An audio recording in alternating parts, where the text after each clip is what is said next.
അച്ഛാ ഈ ഇക്വേഷൻ ഒന്ന് പറഞ്ഞു തരുമോ? എനിക്കാണെങ്കിൽ വായിച്ചിട്ടൊന്നും മനസ്സിലാവണമില്ല. നാളെ ടീച്ചറാണെങ്കിൽ ക്വസ്റ്റ്യൻ ചോദിക്കുകയും ചെയ്യും. ഇക്വേഷനോ? മാത്സ് ആണോ? മാത്സ് അല്ല, ഫിസിക്സാ. മാത്സ് ആണ് ഞാൻ ഇപ്പൊ തകർത്തേനെ. ഫിസിക്സ് ആണെങ്കിൽ 4ാം ക്ലാസ്സും ഗുസ്തി മാത്രം പഠിച്ച ഇവനോടാണോടാ നീ ഫിസിക്സിന്റെ സംശയം ചോദിക്കണം? നീ ഇങ്ങോട്ട് വാടാ, ഞാൻ പറഞ്ഞുതരാം. Thank you. ഏതാ നിന്റെ സംശയമുള്ള ഇക്വേഷൻ? F = m. അച്ഛമ്മയ്ക്ക് അത് അറിയാമെങ്കിൽ ഒന്ന് പറഞ്ഞു തരുമോ? ആ, ഇത് ഫിസിക്സിലെ ഇക്വേഷൻ അല്ലേ, ന്യൂട്ടന്റെ?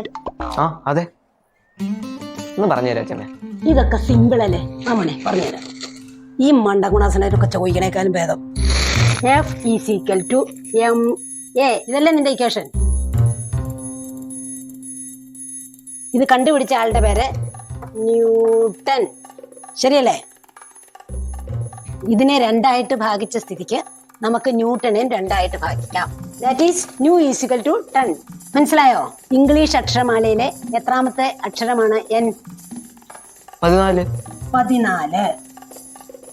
അപ്പൊ ഇയോ 5. W 23. 23. TO എന്നിന്റെ പറഞ്ഞേ. T20 O 15 N 14. T20 O 15 N 14. ഇനി നമുക്ക് ഇതിനെ 2ആയിട്ട് കൂട്ടാം. അതായത് 14 + 5 + 23 എത്രയാ? 42. 42. ഇനി മറ്റത് 3 കൂടെ കൂട്ടുമ്പോ എത്രയാ? 49. 49. നീ ഇത് ഏതാ സബ്ജക്ട്? ഇത് ഫിസിക്സ്. ഫിസിക്സ് എന്ന് പറയുമ്പോ എത്ര ലെറ്റർ ഉണ്ട്?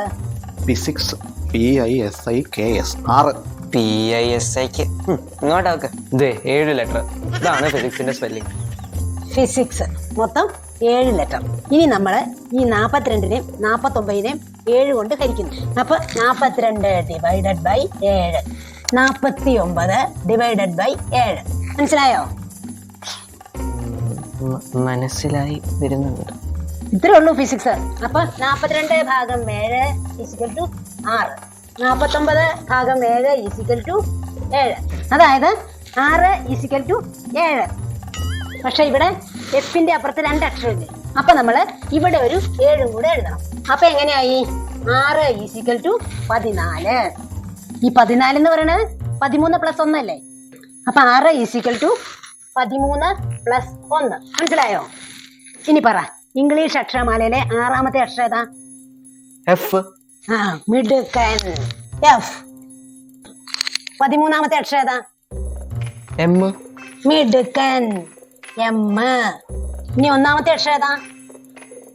A. മിടുക്കൻ. A. കണ്ടോ? ഇപ്പൊ കറക്റ്റ് ആയി. ഇത്രേ ഉള്ളൂ ഫിസിക്സ്. കണ്ടോ? F = ma. ഈ നോട്ട് വേഗം ഞാൻ എഴുതാം. എന്നിട്ട് നാളെ ഉണ്ടല്ലോ ടീച്ചറിന്റെ മുമ്പിലേക്ക് അങ്ങോട്ട് വച്ചു കൊടുക്ക. ആപ്പിള് തലയിൽ വീണപ്പോഴേ ന്യൂട്ടന്റെ ബോധം അങ്ങോട്ട് പോയി. അപ്പൊ പുള്ളി സ്വന്തം പേരിൽ മറുമായം നടത്തിയിട്ടേ ഒരു റൂൾ അങ്ങ് ഉണ്ടാക്കി, ചുമ്മാ മനുഷ്യനെ കുരുക്കാനായിട്ട്. നീ ഇതങ്ങോട്ട് എഴുതി എടുക്കാം. അച്ഛമ്മയ്ക്ക് ശരിക്കും വല്ല പ്രശ്നമുണ്ടോ? രാവിലെ പറമ്പിൽ തേങ്ങ വെറുക്കാൻ പോയി ഒരു വെള്ളക്ക തലയിൽ വീണായിരുന്നു. അതിൻ്റെയാ മാറിക്കോളൂ.